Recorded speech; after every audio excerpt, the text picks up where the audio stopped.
Good. So I'm wondering if you can just talk a little bit about the textile line that's going to be available here, and about maybe some of the projects that you've used them in recently that might be of particular interest to a group of designers. Well, the Ruskin thing came about a few years ago. We were actually invited by Sheffield Museums, the Millennium Museum in Sheffield, who have the Ruskin collection, Right.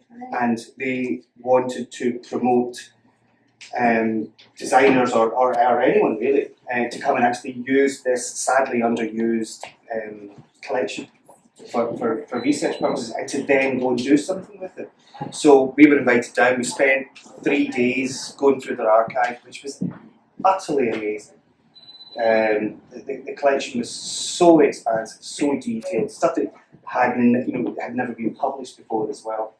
So you had all this resource that you couldn't ordinarily get a hold of, and then they asked us to put on a show at the end of it. So that informed us to produce all sorts of materials and quite experimental stuff in ceramics, and and kind of playing with some of the ideas that Ruskin had in his time about about nature and people and value, and some cheeky ones about how he didn't consummate his marriage, stuff like that, which is kind of funny. And so obviously that was a few years ago, and we kept all the resource from that. So eventually we get round to doing something, and we've got this random Ruskin which takes all these little floral details, but the random one in particular is clever because it has clusters of florals throughout it, but you kind of don't know where they're going. They don't repeat at the side.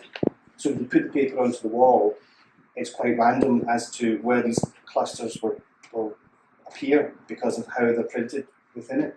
So it kind of goes with that kind of slightly the kind of madness of it all, where you're buying all this wallpaper, once you put it up, you get no kind of control of how the final thing is going to look, even though all the repeated side works really well because of how it comes off.